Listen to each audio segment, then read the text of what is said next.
Hi, grade six. So we're writing a news article, right?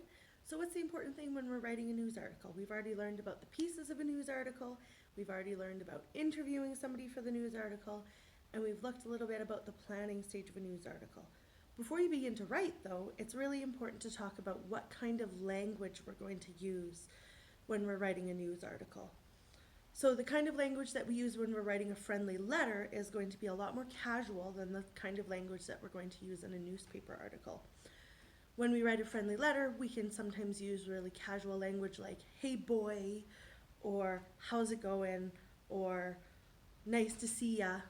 But when we're writing an informational news article, we need to keep our language professional. So that means using full sentences, that means using detail, and that means using appropriate language all the way throughout. So, what does it mean to add detail to a news article? Well, when we're writing a news article, if we're talking about the weather today, we're not just going to say the weather is really warm in Grimshaw today. We're going to say the weather was 18 degrees Celsius for most of the day today. We have a 20% chance of flurries, or we have a 20% chance of rain showers, and a slight chance of a thunderstorm later on in the day.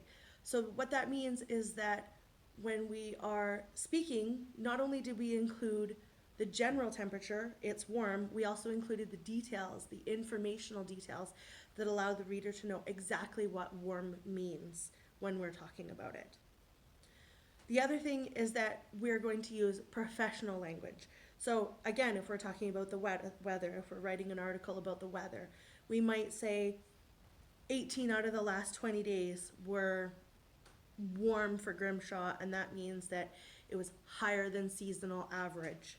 We might give the number of the seasonal average for the temperature for Grimshaw. We might give other informational details such as how many days it rained. We might give the number of days of thunderstorms. We might give the number of days of snow because we are in fall. And we might give any other details that allow the reader to understand exactly what we're talking about.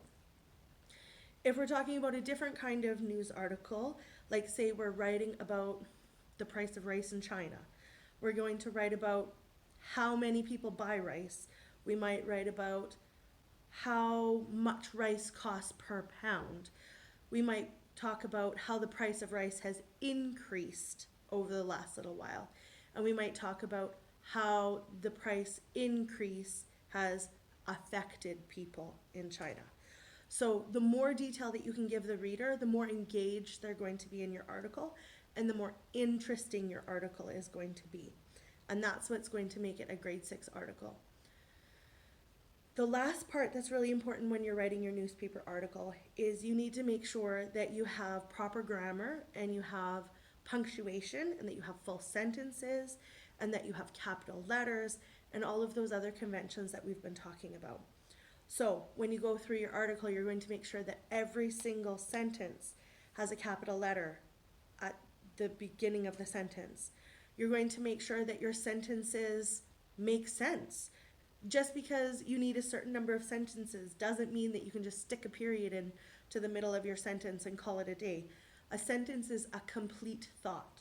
So it might be, the cat sat on the rug. That is a complete thought. It may not be a particularly interesting sentence, so that's something that we want to look at as well. But it needs to be a complete thought. We can't say the cat sat on the rug and decide we want to make 2 sentences of it and put the cat sat on the rug, because that doesn't make sense.